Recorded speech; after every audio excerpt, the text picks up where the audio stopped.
ચલો ગાઈસ, સોમનાસ કિચનમાં આપ સૌનું હાર્દિક સ્વાગત છે. તો આજે આપણે બનાવવાના છે મટર કચોરી.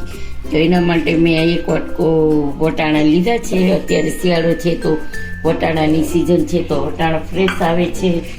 તો અહીંયા મેં આદુના 2-3 પીસ નાના નાના લીધા છે અને 2 મરચાં મોટા હતા એ સમારી લીધા છે. આટલા ધાણા ભાજી. તો આપણે આની પેસ્ટ બનાવવાની છે.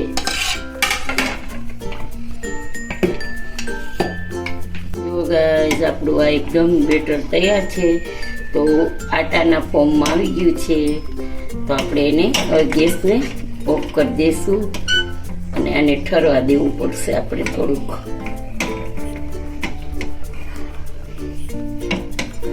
જો ગાઈસ, આપણે તેલવાળો હાથ કરી એકદમ સરસ અને અહીંયા આટલો અડધો લઈ આ મસળવાનો છે આપણો.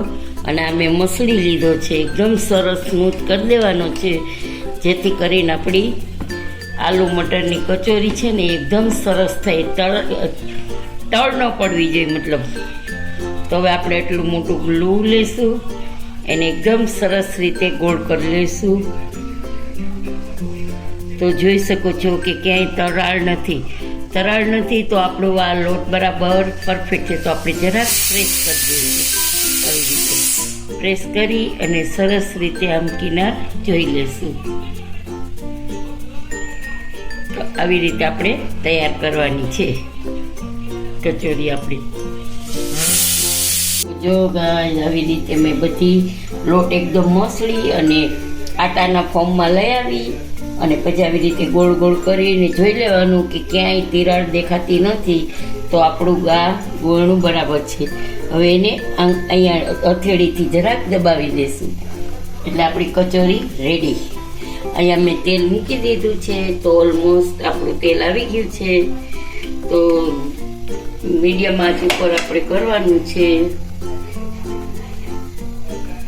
આવી ગયું છે આપણું તેલ.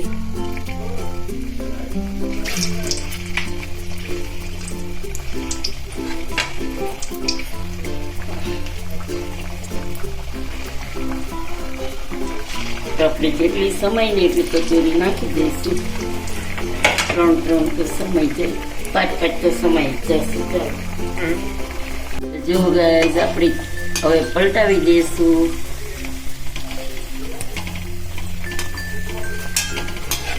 એકદમ આસ્તેથી પલટાવાની, તૂટશે તો નહીં જ, પણ નાના ગેસે કરવાની. બહુ હાઈ નહીં જોઈ ગેસ નીકળે, મીડિયમ જોશે. મીડિયમ આંચ ઉપર આપણે તળશું એટલે આપણી કચોરી અંદરથી એકદમ સરસ થઈ જાય. ચલો ગાઈસ, જુઓ આપણી કચોરી તળાઈ ગઈ છે. તો આપણે એને બહાર કાઢી લઈશું.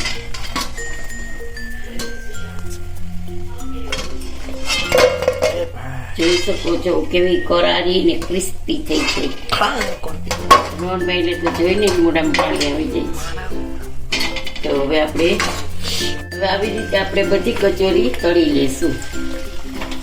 નાખીએ ત્યારે ગેસની ફ્લેમ હાઈ રાખવાની, પછી ફેરવી લઈને પછી થોડીક વાર પછી ગેસની ફ્લેમ મીડિયમ કરી દઈશું આપણે.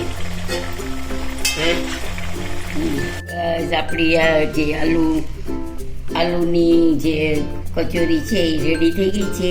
અને અહીંયા પ્યાઝ આલુની ચટણી છે. તો તમે જુઓ, આજનો વિડીયો તમને કેવો લાગ્યો તે જરૂરથી જણાવજો. સબસ્ક્રાઈબ કરજો, લાઈક કરજો, શેર કરજો અને કમેન્ટ બોક્સમાં જણાવજો કે કેવો લાગ્યો આજનો વિડીયો. જય શ્રી કૃષ્ણ. તમે જોઈ શકો છો ગાઈસ કે જુઓ આપણી કચોરી અંદરથી એકદમ સરસ ખુલી ગઈ છે.